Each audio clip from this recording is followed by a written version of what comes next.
ونعوذ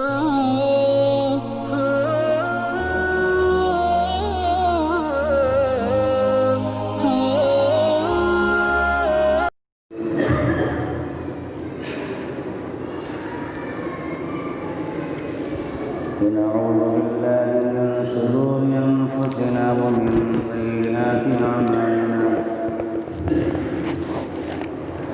من يهده الله فلا مضل له ومن يضلله فلا هادي له ونشهد أن لا إله إلا الله وحده لا شريك له ونشهد أن سيدنا ونبينا ومولانا محمدا عبده ورسوله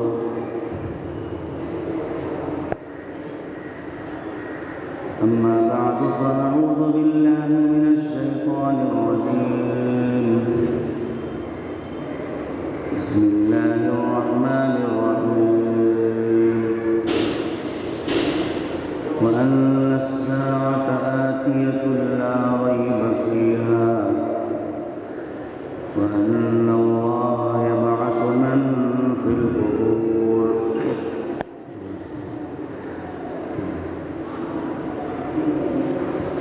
وقال النبي صلى الله عليه وسلم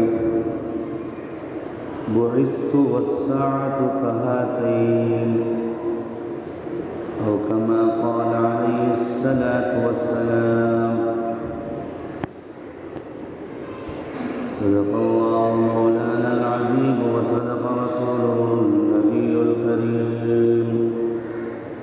ونحن على ذلك لمن الشاهدين ومن الشاكرين اللهم صل على سيدنا محمد وعلى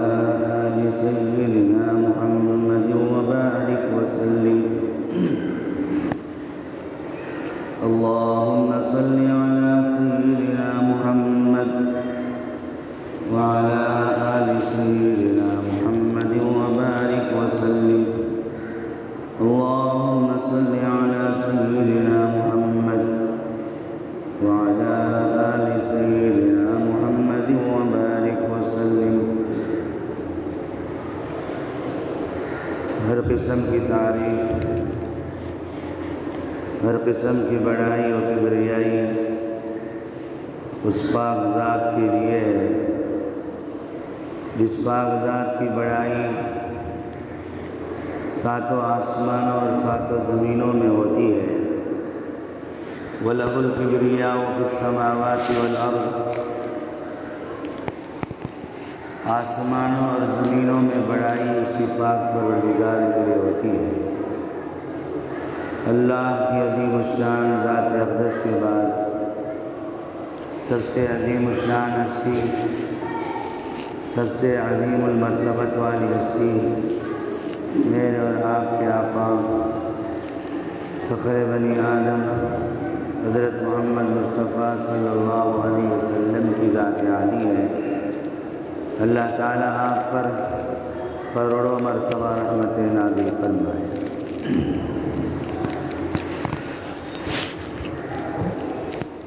بزرگان محترم یہ دور جو چل رہا ہے فتنوں کا دور ہے اس دور میں اپنے ایمان کو بچا کر چلنا ایسا ہی مشکل ہے جیسا کہ ہاتھ میں انگارے کو لے کر چلنا مشکل ہے ہر طرف سے یہودیوں کی سازشیں چل رہی ہیں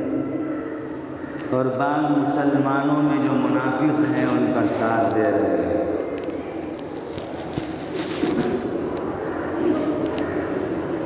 اور بعض عیاش پرست جو لوگ ہیں ان کا ساتھ دے رہے ہیں جو پکا مسلمان ہوتا ہے کبھی بھی یہود اور نصارہ کا ساتھ نہیں دیتا کیونکہ قرآن کہتا ہے اے ایمان والو اس پوری کائنات میں تمہارے اگر دشمن ہیں سب سے اول نمبر پر وہ یہودی ہے۔ تو اس دنیا میں سب سے زیادہ دشمنی کرنے والے وہ یہود ہیں، قرآن کہتا ہے۔ اور قرآن کہتا ہے کہ تم لوگ یہود و نصارہ کے ساتھ دوستی ہرگز مت رکھو۔ اور اس زمانے کے بعض نام و نہاد مسلمان عہدوں کے لالچ عیاش پرست علل اعلان منبر رسول پر سے کہہ رہے ہیں یہود و نصارہ سے تعلق رکھو، تو جبکہ قرآن صاف کہہ رہا ہے یا ایھا الذین آمنوا لا تتخذوا اليہود والنصارى اولیاء، اے ایمان والو یہود و نصارہ کے ساتھ دوستی مت بناؤ، کیونکہ ان میں سے بعض ایک دوسرے کے دوست ہیں، تمہارے دشمن ہیں۔ تو جو بھی ان سے دوستی کرے گا وہ ان میں سے ہو جائے گا۔ تو پوری دنیا میں یہودیوں کی سازش اور ان کی خواہش یہ ہے مسلمان نام کا مسلمان رہے اور ان کے اندر ایمان کی روح نکل جائے، لیکن ہم سمجھ نہیں پا رہے ہیں۔ ہمارا طور و طریقہ بھی یہود و نصارہ کی طرح ہے، ہمارا چال و چلن، ہماری لباس اور ہمارے سر کی کٹنگ یہود و نصارہ کی کٹنگ کی طرح ہے، کوئی فرق نہیں۔ کتنے نوجوان ایسے ہیں جو سر کی کٹنگ کراتے ہیں، رسول اللہ صلی اللہ علیہ وسلم نے سختی سے منع فرمایا کہ سر کے اوپر ایک طرف بال زیادہ رکھنا اور ایک طرف بال کم رکھنا، یا نیچے منڈوانا اور اوپر بالوں کو چھوڑنا، یہ مختلف جانوروں کی شکل کی جو کٹنگیں ہیں وہ سب یہود و نصارہ کی کٹنگیں ہیں، اور اس سے پیغمبر صلی اللہ علیہ وسلم نے سختی سے منع فرمایا۔ ایک چھوٹا سا معصوم بچہ پیغمبر صلی اللہ علیہ وسلم کی خدمت میں لایا گیا، جس کا بعض حصہ سر کے بعض حصے کو مونڈا گیا تھا اور بعض حصے کے بال مکمل نکال دیے گئے تھے اور بعض بال سر پر تھے۔ آقا نے فرمایا یہ جائز نہیں، چھوٹا سا بچہ، ابھی وہ احکام کا مکلف نہیں، ابھی بالغ بھی نہیں، معصوم بچہ۔ تو پیغمبر صلی اللہ علیہ وسلم نے منع فرمایا کہ کتنے نوجوان اور کتنے ہمارے بچے اور ہم کٹنگ کیسی کرتے ہیں، اور بال ایک طرف زیادہ اور ایک طرف کم اور ایک طرف بالکل نہیں اور سر کے اوپر بہت زیادہ، یہ سب حرام ہے، یہود و نصارہ کا طریقہ ہے، اسلام کا کوئی تعلق نہیں۔ یا تو سر کے بال پورے ملا کر یکساں رکھو یا پورے بال چھوڑو۔ تو بعض حصے کو کاٹنا اور بعض حصے کو چھوڑے رکھنا، غور سے سنیں، اپنے بچوں کو بھی سنائیں، حرام ہے، ناجائز ہے، گناہ کبیرہ کا مرتکب ہے۔ جب تک کہ سر پر ایسے بال رہیں گے، بعض کٹ کر بعض زیادہ، تو اس وقت تک 24 گھنٹے وہ حرام میں رہے گا اور گناہ میں رہے گا۔ لیکن کتنا بھی سمجھاؤ، سمجھنے کے لیے تیار نہیں۔ کیوں؟ یہود و نصارہ کے طریقے ہمارے اندر داخل ہو گئے، ہمارے گھروں میں داخل ہو گئے، ہمارے خون میں داخل ہو گئے، ہمارے رگوں میں داخل ہو گئے۔ اس لیے ہمیں چاہیے کہ اپنے آپ کو یہود و نصارہ کے طریقے سے دور رکھے، یہود و نصارہ سے دوستی نہ رکھے، بلکہ قرآن جو کہتا ہے اور پیغمبر صلی اللہ علیہ وسلم جو کہتے ہیں اس کے مطابق زندگی گزارنا ضروری ہے۔ ہم کو عرب والے ماڈل اور آئیڈیل اور نمونہ نہیں، عرب کے امام نمونہ نہیں، بلکہ ہمارے لیے نمونہ قرآن اور پیغمبر صلی اللہ علیہ وسلم کا طریقہ، صحابہ کا طریقہ ہمارے لیے نمونہ ہے۔ عرب والے ایسا کر رہے ہیں، سعودی والے ویسا کر رہے ہیں، وہ ہمارے لیے ہرگز نمونہ نہیں۔ قرآن و حدیث کے مطابق عمل کر رہے ہیں تو وہ ہمارے لیے نمونہ ہے، قرآن و حدیث کے خلاف اگر کر رہے ہیں ہرگز ہم ان کو نہیں مانیں گے، چاہے 50 سال 20 سال سے بھی حرم میں، مکے میں، مدینے میں نماز پڑھائے اور امامت کرے نہ کرے، قرآن و حدیث کے خلاف، سنت طریقے کے خلاف اور صحابہ کے طریقے کے خلاف اگر وہاں سے بھی آواز آتی ہے تو ہم نہیں مانیں گے، بلکہ ہم مانیں گے قرآن اور سنت، صحابہ اکرام کے طریقے کو مانیں گے۔ اللہ تعالیٰ نے دین کو تو پھیلایا مکہ اور مدینہ سے، قیامت کے قریب میں کیا کیا ہونے والا ہے سب پیغمبر صلی اللہ علیہ وسلم نے پیشن گوئی دی۔ قیامت کی 2 علامتیں ہیں، 2 قسم کی علامتیں ہیں، ایک کا نام علامت کبریٰ، بڑی بڑی علامتیں، اور ایک کا نام علامت صغریٰ، چھوٹی چھوٹی نشانیاں۔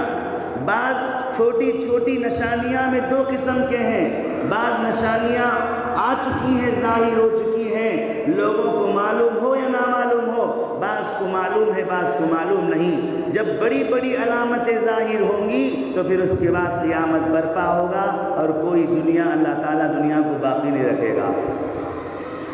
اس لیے ترتیب سے آپ کے سامنے کچھ نشانیاں بتاتا جاؤں، اور کیا کیا ہونے والا ہے، اور عرب میں کیا کیا ہونے والا ہے۔ بہت سارے لوگ اچھلتے ہیں عرب میں یہ کام چل رہا ہے، عرب میں یہ کر رہے ہیں، اس لیے ہم عرب کی بات مانیں گے۔ عرب کی بات ہمارے لیے نہیں، قرآن و حدیث اور صحابہ کی بات ہماری ہے۔ قرآن جو بتاتا ہے اور پیغمبر صلی اللہ علیہ وسلم جو بتا کر گئے، صحابہ جس طریقے پر چل کر گئے، تابعین تبع تابعین حضرات اولیاء اکرام جس طریقے پر چل کر گئے، وہ ہمارے لیے ماڈل ہے، آئیڈیل ہے اور نمونہ ہے۔ اس کے علاوہ جس کونے سے بھی، اگرچہ کہ قرآن جہاں اترا ہے غار حرا میں، مکے اور مدینے میں، وہاں سے بھی اگر کوئی دجالی فتنے کا شکار، یہودیوں کا چاٹنے والا اور یہودیوں سے دوستی رکھنے والا، عیاشی کر کے ان کی عیاشی پر جینے والے، اگر وہاں سے بھی قرآن و حدیث کے خلاف، صحابہ کے خلاف کوئی پیغام آتا ہے، اس کو پیر سے مار کر ٹھوکر اور اس کو ختم کریں گے، نہیں مانیں گے، بلکہ قرآن و حدیث اور صحابہ اور تابعین تبع تابعین کا طریقہ ہی ہمارے لیے ماڈل آئیڈیل ہے۔ اور ہم کو معلوم ہونا چاہیے، اپنی اولاد کو بتانا چاہیے اسلام کی حقیقت کیا ہے، اسلام کی حقیقت کیا ہے بتانا چاہیے۔ اور یہ سعودی جو عربیہ ہے، اس کا نام حدیثوں میں حجاز کا آتا ہے، حجاز، سعودی عرب کا نام حجاز ہے، تو بعد میں اس نام کو بدل دیا ہے۔ ترکیوں کی حکومت تھی سعودی عرب پر، زبردست بہترین حکومت کرنے والے، سچے مسلمان تھے، پکے مسلمان تھے، اور اللہ اور اس کے رسول کو ڈرنے والے مسلمان تھے ترکی، وہ ترکستان والے، اور سعودی پر جب تک حکومت کرتے تھے اس سعودی میں کوئی برائی نہیں تھی، کوئی خرابی نہیں تھی، کوئی بھی فحاشی اور عیاشی نہیں تھی، اطمینان کے ساتھ چل رہا تھا، اطمینان کی زندگی گزر رہی تھی۔ یہودیوں نے سوچا ارے یہ لوگ ترکستان والے ایسا ہی حکومت کرتے جائیں گے تو پھر مسلمان بڑھتے جائیں گے، پھر ان کا ایمان مضبوط ہوتا جائے گا، قرآن پر عمل کرنا مضبوط ہوگا، حدیث پر عمل کرنا مضبوط ہوگا، پکے مسلمان رہ جائیں گے۔ اس لیے ناپاک بدبخت ملعون یہودیوں نے یہ سازش کی، کسی بھی طرح سعودی حجاز کے رہنے والوں کو اور ترکستان والوں کو لڑایا جائے۔ تو یہودیوں نے دیکھ لیا عرب کی عیاشی کو، عرب کی فحاشی کو دیکھ لیا، عرب کی عیاشی، اور عرب کی جو عیاشی ہے، نوجوان لڑکیوں کے ساتھ جو عیاشی ہے، اور دوسری قسم کی جو عیاشی ہے، انہوں نے دیکھ لیا، یہودیوں نے سمجھ گئے یہ لوگ کیسے جھکیں گے، کس میں کمزور ہیں، ان کے اندر کمزوری کیا ہے، اس کو پکڑ لیا، پکڑ کر کہا، یہودیوں نے پلاننگ بنائی اور جا کے کہا دیکھو تم تو یہاں کے رہنے والے ہو، تم تو یہاں کے خاص آدمی ہو، تمہاری زمین کے اندر سے پیٹرول نکلتا ہے اور تمہارے زمین کے اندر سونے کے خزانے موجود ہیں، تم یہاں کے رہ کر تم حکومت کیوں نہیں کرتے؟ ترکستان والے، ترکستان ترکی کہاں ہے، وہاں کے لوگ آ کر یہاں حکومت کر رہے ہیں، اس لیے تم پر افسوس ہونا چاہیے۔ تم سوچو، اپنے آپ کو غور کرو، اے حجاز کے رہنے والوں، تم یہاں کے رہ کر دوسرے لوگ آ کر یہاں حکومت کر رہے ہو، اس لیے ذرا سوچو، عقل سے کام لو، تمہارے پاس کیا کمی ہے؟ اس طرح یہودیوں نے ان کے دلوں میں بات ڈالی۔ یہودیوں کی سازش بڑی خطرناک سازش ہوتی ہے، قیامت تک یہ لوگ ایسی سازش کریں گے جب دجال آئے گا، عیسیٰ علیہ السلام آئیں گے، دجال کو ختم کریں گے اور یہودی کو ایک ایک کو چن کر ختم کریں گے۔ حالانکہ ہم سے زیادہ، مسلمانوں سے زیادہ یہودی قرآن کو جانتے ہیں، مسلمانوں سے زیادہ یہودی پیغمبر کے طریقے کو جانتے ہیں، مسلمانوں سے زیادہ صحابہ کے طریقوں کو یہودی جانتے ہیں، پکے عالم ہیں، پکے حافظ ہیں، پکے قرآن کے ماہر ہیں، اسی لیے وہ قرآن کو مانتے ہیں، اسی لیے قرآن کو پڑھتے ہیں، اسی لیے وہ حدیث کو پڑھتے ہیں تاکہ اس کے خلاف ہم کریں۔ ان کو معلوم ہے مسلمانوں کا تعلق قرآن سے مضبوط ہوگا، مسلمانوں کا تعلق حدیث سے مضبوط ہوگا، سنت سے مضبوط ہوگا، صحابہ کے طریقے سے مضبوط ہوگا، پھر وہ لوگوں کو ہلا نہیں سکتے، ہم کامیاب نہیں ہو سکتے۔ اس لیے مسلمان برائے نام کا مسلمان رہے، ان کے اندر سے ایمان کی روح نکل جائے۔ ان کی ناپاک کوشش پہلے سے چلی آ رہی ہے، اب بھی ہے، اور عیسیٰ علیہ السلام آنے تک کریں گے۔ اس لیے ان کی سازشیں کیا کیا ہیں وہ بھی میں ہر جمعہ مختصر آپ کے سامنے بتاؤں گا،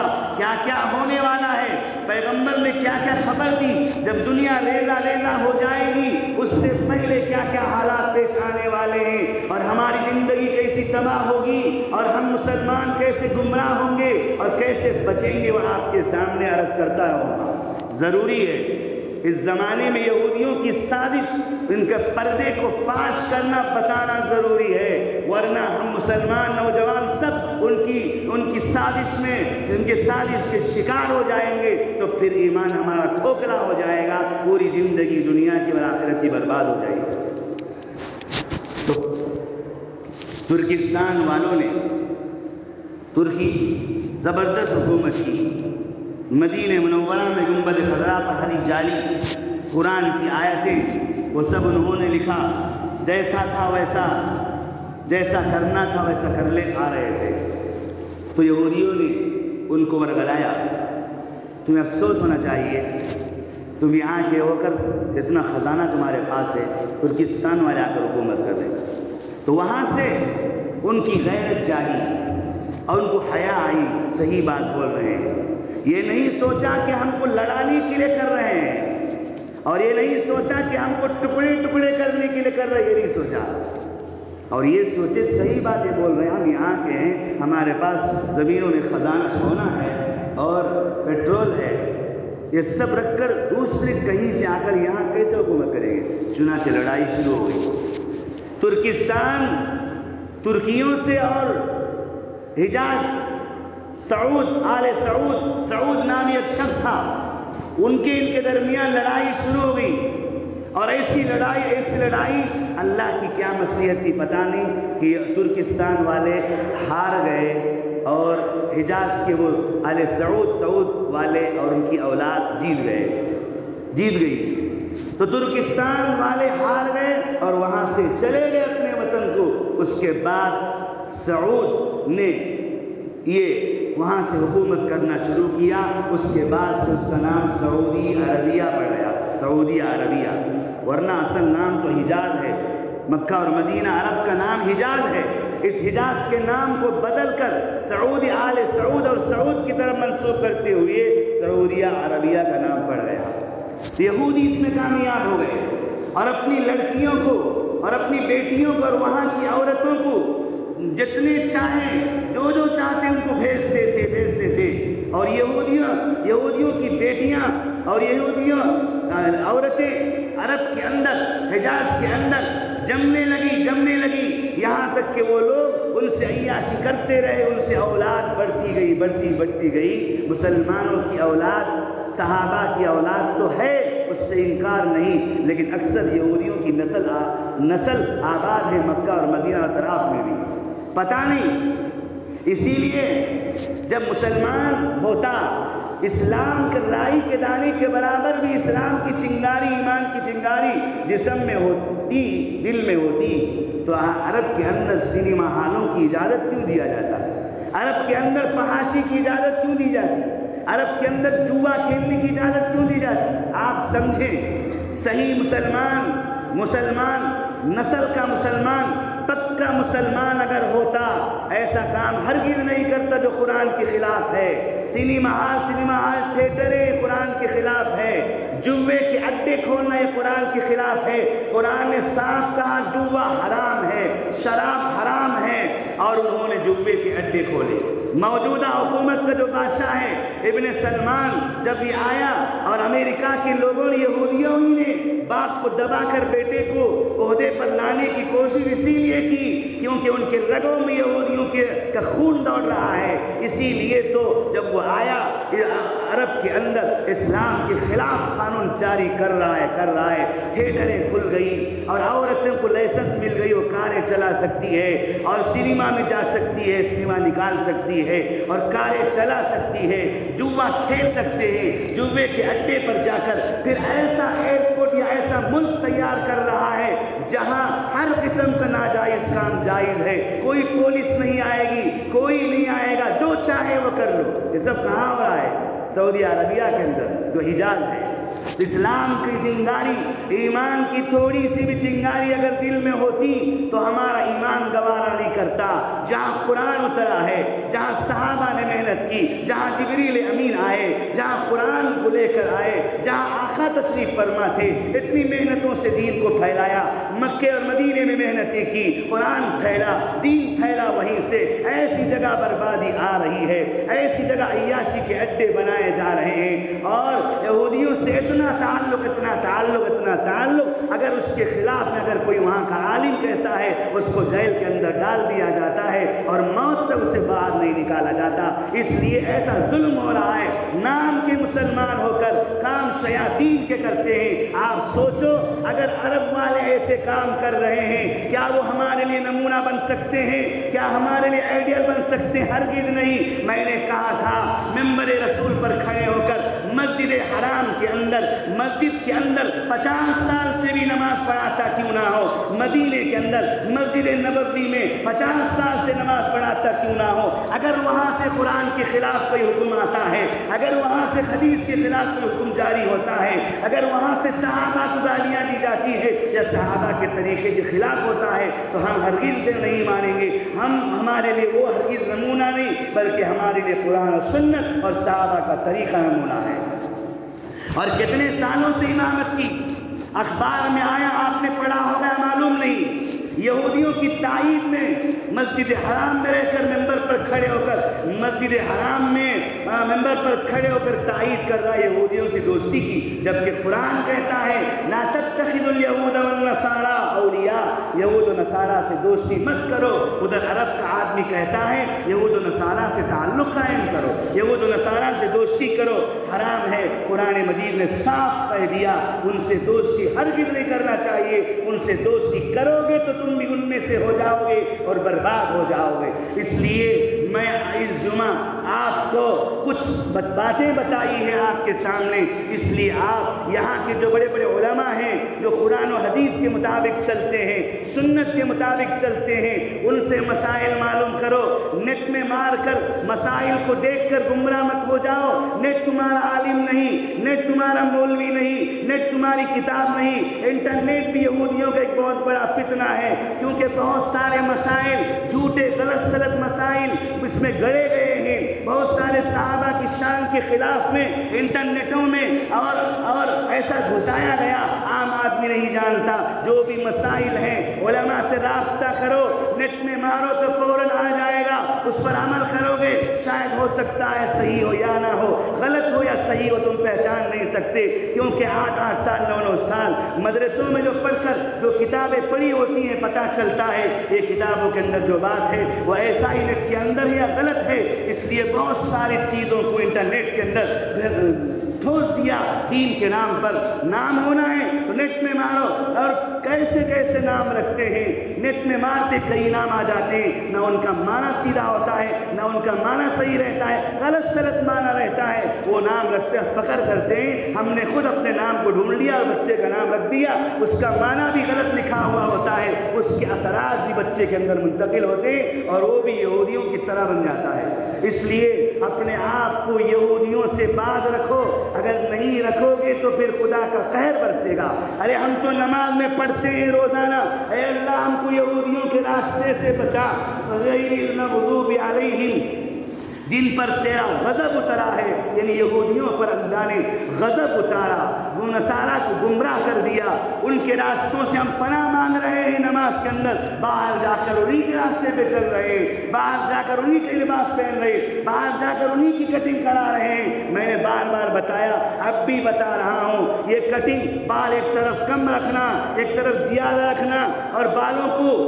کو جانوروں کے کلر کی طرح کلر مارنا، کیسے کیسے نوجوان ہیں، کیسے کیسے بالوں کو کلر مار رہے ہیں، کیسے کیسے پینٹنگ بالوں کی کر رہے ہیں، وہ شریعت کے خلاف ہے، حدیث کے خلاف ہے، سنت کے خلاف ہے، صحابہ کے خلاف ہے، تابعین کے خلاف ہے، اولیاء کرام کے خلاف ہے، مسلمانوں کے طریقے کے خلاف ہے۔ ایسا محسوس ہوتا ہے کہ مسلمان یا غیر ہے، یہودی ہے مسلمان ہے، پہچاننا بھی مشکل، ایسی کٹنگ کرتے ہیں اور اپنے سروں کو کلر کیسے کیسے کلر لگاتے ہیں، جانور بہتر نظر آتے ہیں جب ان کے چہروں کو، ان کے سروں کو دیکھا جاتا ہے، ان کے بال جو رکھنے کا جو طریقہ ہے، جو اسٹائل ہے، دیکھتے ہیں تو یہودیوں کا طریقہ نظر آتا ہے۔ جب تک وہ رہے گا سر پر، خدا جس طرح نے یہودیوں پر لعنت بھیجا ہے ان کے سروں پر بھی خدا لعنت بھیجے گا۔ اس لیے اپنے آپ کو دور رکھو، لباس بھی صحیح اور سر کی کٹنگ بھی صحیح رکھنا ضروری ہے۔ اللہ تعالیٰ سے دعا فرمائے مجھے اور آپ کو ان باتوں پر عمل کرنے کی توفیق نصیب فرمائے۔ اللہ تعالیٰ ہم سب کو پکا مسلمان بنائے، موت تک اسلام پر جمے رہنے کی، یہود و نصارہ سے دوستی نہ کرنے کی، ان سے بچنے کی اور ان سے دور رہنے کی، ان کی سازشوں کو ناکام بنانے کی، ان کا مقابلہ کرنے کی اللہ ہم سب کو توفیق عطا فرمائے۔ پیغمبر صلی اللہ علیہ وسلم کا جو طریقہ ہے اس طریقے کو پوری دنیا میں عام کرنے کے لیے اپنے آپ کو قربان کرنے کی اللہ ہم سب کو توفیق عطا فرمائے۔ وآخر دعوانا الحمدللہ رب العالمین۔